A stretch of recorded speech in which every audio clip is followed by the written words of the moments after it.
Uma boa noite para todos e para todas. Agora são exatamente 21 horas do dia 24 de maio de 2022. Vamos continuar a nossa conversa sobre alfabetização na visão Montessori.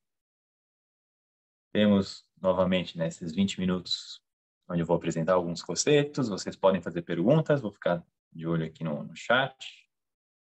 E depois 20 minutos para perguntas e respostas. Certo? Então vamos aqui, compartilhar a tela. Eu já testei anteriormente e está funcionando.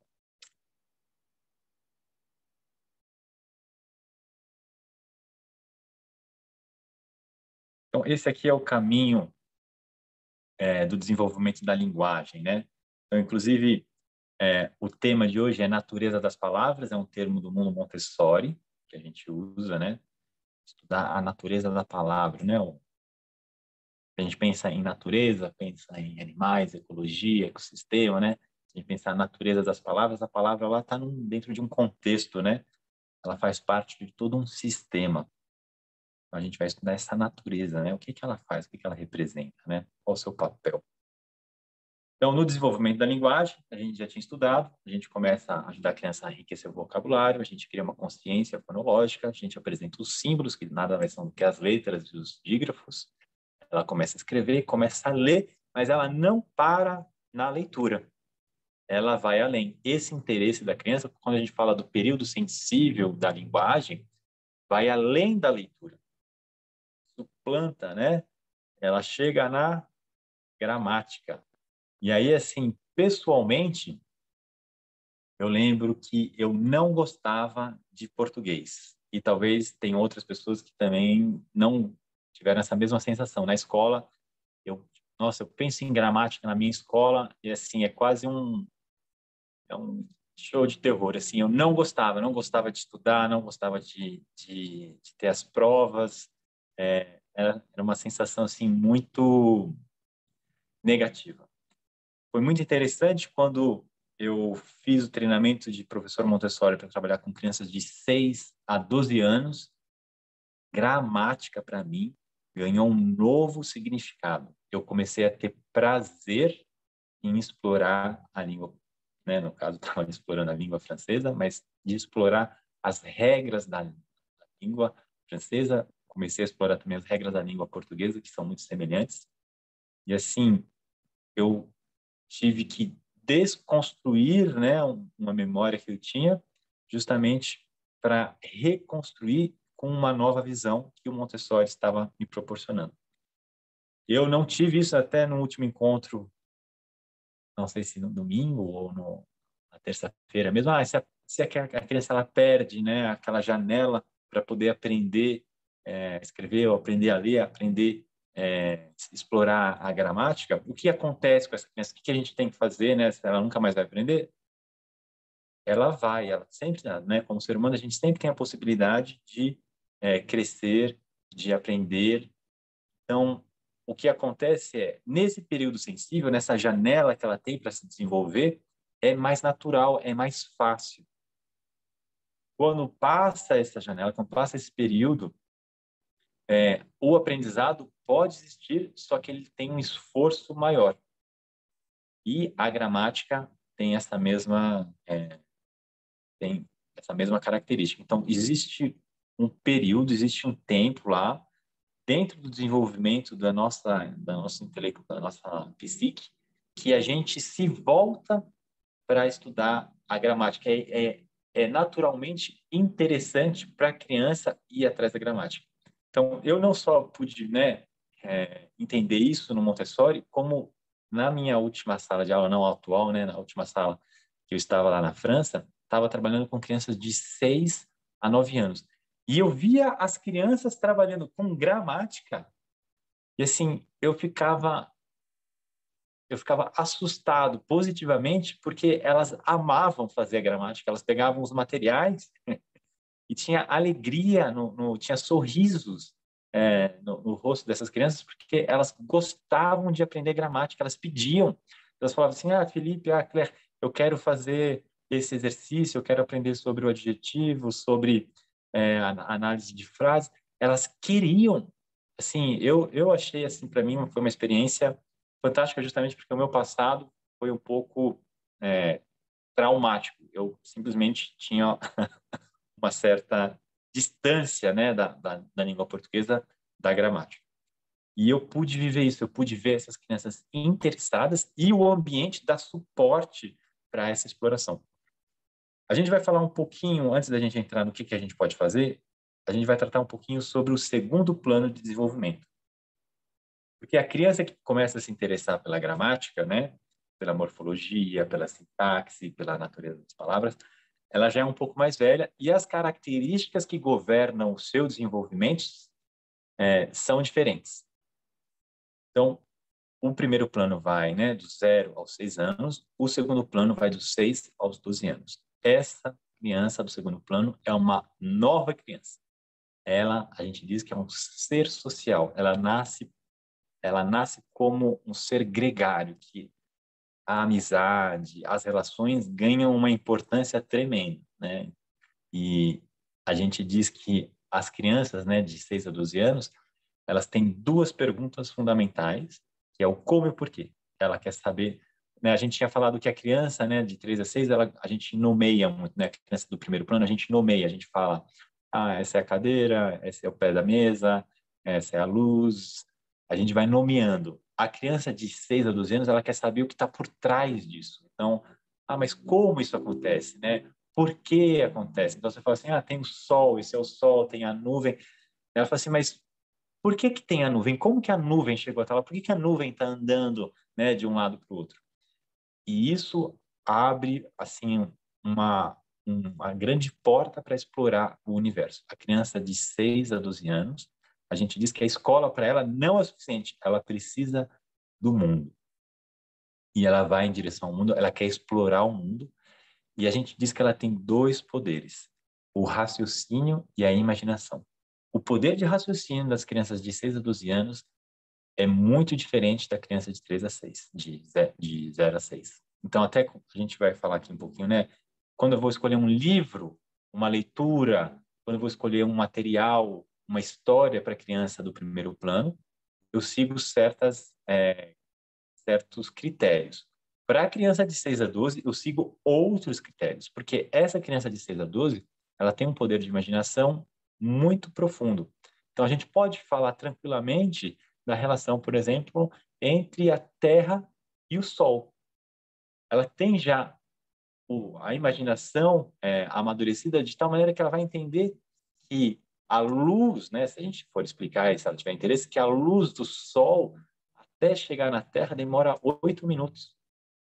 E quando a gente vê, na verdade, o Sol, né, são explorações que a gente pode fazer com a criança. Quando a gente está olhando para o Sol, esse Sol, na verdade, é um Sol de 8 minutos atrás. Então, a gente pode ir muito a fundo. A gente pode também no micro, né, falar da célula, do vírus, né? Ainda tem aí o Covid, tem gripe, tem outras coisas. Então, a gente pode até aquilo que é o micro, o minúsculo, ela tem interesse. E a linguagem para essa criança de 6 a 12 anos ganha realmente uma nova dimensão e a gente pode explorar de uma nova maneira. Então, eu nem sei se eu coloquei aqui na apresentação, mas se a gente pensar assim no como e porquê, no momento que a gente traz uma palavra, que a gente está explorando uma palavra, essa palavra tem uma origem, essa palavra tem partes, né? Essa palavra é de uma língua específica. Então, se a gente pega casa, a casa, ela se chama casa no português. E como é no inglês? E como que no francês?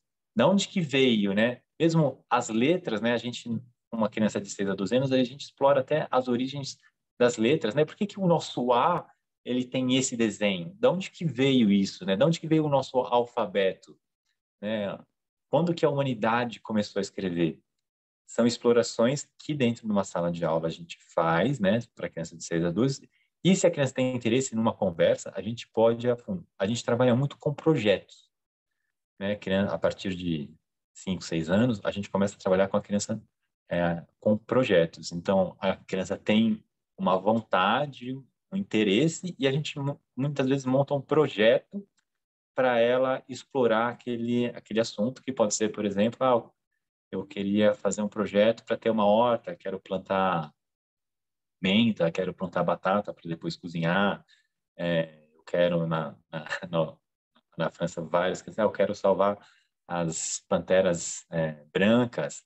Então vamos montar um projeto para arrecadar dinheiro e ir lá doar o dinheiro para quem cuida dessas panteras. A gente fez isso. Isso a gente poderia até fazer um encontro para falar só desses projetos, porque eu acho que tem gente aqui que está presente, tem gente que ouve também as nossas gravações, tem crianças de 6 a 12 anos. De repente é um bom tema, né? Como trabalhar com projetos com as crianças do segundo plano. Então, Felipe, entendi que é diferente, né? Mas o que que eu posso fazer, né? Meu filho tem 5, 6, 7, ou vai ter, né? Tem 8 anos. O que que eu posso fazer em casa? A criança de 3, do primeiro plano, de 0 a 6, a gente fica muito no mundo concreto, no mundo real, naquilo que ela consegue ver, naquilo que ela consegue tocar, naquilo que está próximo dela. Então, se a gente vai trazer conceitos, normalmente a gente traz conceitos daquilo que está em torno do seu mundo, então da sua casa, do seu corpo, são coisas que ela consegue palpar, ver, tocar. Até mesmo se a gente vai falar, né, dos animais, normalmente a gente vai falar dos animais que tem ali, por exemplo, aqui eu estou hoje em Curitiba, né, que tem aqui em Curitiba, que tem no Paraná, que tem na fauna brasileira. Então a gente explora isso que está em torno dela. A criança de 6 a 12, aí a gente pode explorar, né, todos os tipos de animais que estão em todos os lugares do nosso planeta, aqueles que já estão extintos, né, dinossauro. Tem muita criança que começa a ouvir falar de dinossauro no primeiro plano e o ideal é trabalhar isso no segundo plano, porque daí ela consegue entender mais facilmente o que é um animal extinto e visitar museu e ver os ossos, né, desses dinossauros, como que eles foram extintos, por quê, né? Então, a gente até está falando aqui, seria maravilhoso enquanto seu projeto, a gente pode fazer mesmo. E na linguagem, a gente vai explorar, vai inventar, vai criar, vai experimentar a nossa linguagem no nosso dia a dia. Então, a gente faz esses... Como muitos de vocês não são professores ou não são formados, né, no Montessori, vocês podem explorar junto com a criança. Então, assim, vocês não precisam ter a resposta certa para começar essa exploração. Crianças de 6 a 12 anos, elas não esperam que tenhamos as respostas certas. E muitas vezes, né, eu como professor, para essas crianças mais velhas, eu não dou a resposta, eu dou o caminho para ela achar a resposta. Então, eu exploro junto com as crianças a linguagem. Então, eu falo, né, aqui eu botei, a gente pode estudar o radical das palavras, né? Então, de repente, em casa, a gente vai chamar a atenção da criança para palavras que tenham o mesmo radical. A gente vai fazer uma pesquisa, cabide, cabideiro, você vê alguma semelhança, né? Porta, portaria, portão. Mas você está vendo que alguma coisa se repete? Vamos escrever. Qual é a parte que se repete? E a gente pode estudar o que é o radical de uma palavra, ou simplesmente explorar. E se a gente pegar, né, o radical, né, cabideiro, e de repente criar uma outra palavra, inventar uma nova palavra? Com as crianças de 6 a 12, existe esse exercício, né? A gente estuda os radicais, estuda a origem, né, a etimologia das palavras, tanto tem muita coisa que vem, né, do grego, muita coisa que vem do latim, e às vezes a gente sabe, né, que nem a gente pegar, por exemplo, mesmo os nossos nomes. Excelente exploração, não coloquei aqui, lembrei. Excelente exploração. Meu nome é Felipe. Mas de onde que vem o nome Felipe? Felipe vem do espanhol, Felipe que vem de Filipos. E Filipos, o que é Filipos, né? Se a gente pegar hipo, o que mais tem, né? Hipódromo, hipo é cavalo, e Felipe é amigo. Então, meu nome Felipe é o amigo do cavalo. Nossa, eu sou amigo do cavalo, né? A gente pega qualquer nome próprio, o nome da criança e vai atrás. A gente pode, o que será que significa o seu nome? Eu mesmo, né? O meu sobrenome, meu nome é Roquete. Mas de onde que vem esse nome Roquete, né? Vem do meu avô, vem do meu pai, que vem do meu avô, que morava na França. E daí a gente vai atrás, né? Roquete, roque, é de rocha. E no francês, né? Esse ET, no final, Roquete, é diminutivo. Então, eram pessoas que viviam perto de lugares que tinham rochas pequenas. E a gente pode, assim, explorar aquilo que está no nosso dia a dia. Então, numa palavra, naquilo que ele falou, a gente pode fazer muitas brincadeiras. Então, aí a gente já entra, né, na natureza da palavra, que no mundo Montessori é o estudo da função daquela palavra dentro do contexto que ela está, dentro da frase, né? Então, a gente fala, né, o gato preto. E se eu falar gato preto ou gato preta, né, a criança vai falar assim, ixi, mas está errado isso, né? E por que está errado? Por que eu não falo, né? Por que se o gato está no masculino, eu tenho que usar esse artigo, se é gata, né, que está no feminino, eu tenho que usar esse outro artigo. E a gente joga a pergunta para a criança, a gente não vai dar a resposta para ela. A gente vai explorar junto com ela. E se é o gato preto, como que a gente fala? A gata preto, a gata preta, qual que é o certo, qual que é o correto? Então, de repente, eu falo, tá na mesa o arroz branca. A criança vai falar, mas pai, não é assim que fala, é arroz branco. Mas por que que é arroz branco? Por que que um tem que acompanhar o outro? E a gente vai explorando.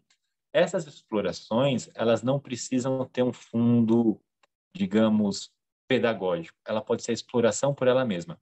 A criança adora isso. E apenas essa reflexão já vai ajudá-la a entender que é necessário uma certa regra, que a nossa linguagem segue um certo padrão. Então, só da gente chamar a atenção, né, quando eu coloquei aqui assim, a gente fala o gato, o cão marrom, o cão amarelo, o cão feliz. Você vê que nessas frases, né, ou nessas expressões, o que muda é só o marrom, amarelo, feliz. O marrom, qual é a função do marrom dentro dessa frase, né? O artigo é igual, o cão é igual, mas muda o que vem depois.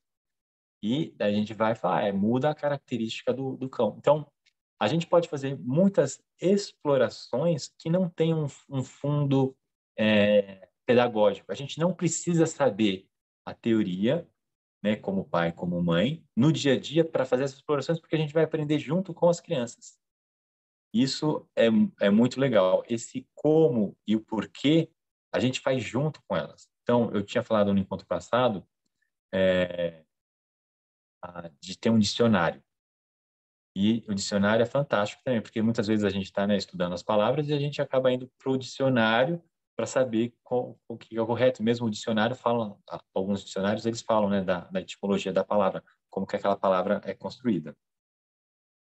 A Silma está perguntando aqui, corrigir a criança na fala, então, tem que ser medida? Eu diria assim, se a criança ela tem contato com um ambiente rico, com um ambiente com pessoas que falam corretamente e a gente lê com ela, ela vê, ela está em contato com um português que respeita a gramática, ela vai se corrigir. A gente não precisa corrigir diretamente a criança. Se ela perguntar para a gente, papai, mãe, é assim ou assado, a gente responde. Mas no momento que a criança falou, né, alguma palavra que lá gramaticalmente ou não está concordando, a gente não precisa corrigir a criança. Porque na nossa fala a gente vai usar o nosso português correto e com o tempo ela vai se corrigir sozinha. Corrigir o outro, às vezes é necessário, e é necessário, eu diria que em três casos. No Montessori, corrigir a criança é necessário em três casos, e eu, assim, só nesses três casos. Quando ela está colocando em perigo ela mesma, em perigo uma outra pessoa ou o ambiente. Então, ela está com uma tesoura que, de repente, ela está botando no dedo ou está carregando de um modo que pode cair. E daí, naquele momento, existe um perigo ou ela está perto, né, de um lugar que pode cair. naquele momento a gente vai lá e corrige, ou ela está verbalizando alguma coisa que pode ser prejudicial para uma outra criança. Você é isso, você é aquilo, tá de repente usando palavras que são impróprias. Naquele momento a gente corrige. Tirando isso, a gente não precisa corrigir. A criança, ela se corrige com o tempo. A gente vive numa sociedade, a gente vive até num sistema de educação onde é o adulto que tem que corrigir a criança, é uma função do adulto corrigir a criança. No mundo Montessori, a gente faz diferente. Porque quando a gente corrige, a criança está se esforçando para falar e a gente corrige a criança, é como se a gente apagasse um pouco a chama que ela tem de se expressar, de aprender, de explorar. Errar é natural, faz parte do ser humano. Não dá para exigir de uma criança de 6 anos que ela escreva corretamente, de 7 anos. Eu escrevo ainda, eu erro, eu tenho 38 anos, eu erro ainda. Então, eu preciso de um corretor ortográfico, eu preciso de um dicionário, eu preciso estudar mais, preciso pedir ajuda para outras pessoas, mas eu não preciso de pessoas vindo me corrigir, falar, Felipe, você errou aqui, você errou ali. Isso não é útil, certo? Então, num ambiente Montessori, a gente só né, interrompe, só corrige a criança nesses 3 casos. 21 e 21. Tem esse aqui, é o último slide, depois eu queria mostrar 2 fotos. Eu respondo as próximas depois. Então, livros para crianças com mais de 6 anos, aí você pode experimentar de gibi, a gente gosta de mangá, poesia. Vai na biblioteca, vai na livraria e vai escolhendo aquilo que dá prazer para você e para o seu filho, para sua filha. Vai explorar. Nessa idade, então, pode fantasia, pode ficção, e vai longe, né? Pode ir para onde quiser, claro, coisas que sejam úteis, né? Que você, como pai, você como mãe, considere que sejam úteis, mas vai até, né, explorar os livros antigos, os mais novos, como que era feito antes, como que é feito hoje, como que os livros são feitos. Tem uma atividade, de repente a gente pode fazer um dia também, eu posso gravar um vídeo, mostrando como que a gente pode fazer o nosso próprio livro com capa dura e páginas costuradas à mão. A gente faz essa atividade no ambiente Montessori e as crianças, elas querem escrever livros delas só para poder fazer mais. Então, faz mas eu estou com uma nova história, eu estou com uma nova ideia, quero um novo projeto. Então, assim, dá para explorar muita coisa, muita coisa. Aqui quando a gente trabalha com gramática, essa aqui a gente usa os símbolos classificatórios. Então, esse primeiro aqui é o artigo, esse triângulo marrom. O de baixo aqui é o verbo, a gente usa para classificar o verbo. E é só uma curiosidade, né? Como a gente faz no Montessori. Esse aqui é um exercício, é uma caixa de gramática. Então, eu tenho uma frase. Nessa frase, a gente classifica cada uma das partes, né, da frase, cada uma dessas palavras. A gente tem uma outra frase que é parecida com essa, mas de repente muda só a segunda palavra. E daí ela vê que a segunda palavra, na verdade, está mudando como que é o verbo, então é um advérbio, porque muda uma qualidade, uma característica do verbo. E assim, eu vi crianças rindo, brincando e aprendendo gramática dentro do Montessori. Eu achei isso super fantástico. Passei 4 minutos, fica o nosso abraço para quem está assistindo a gravação e vamos para as perguntas.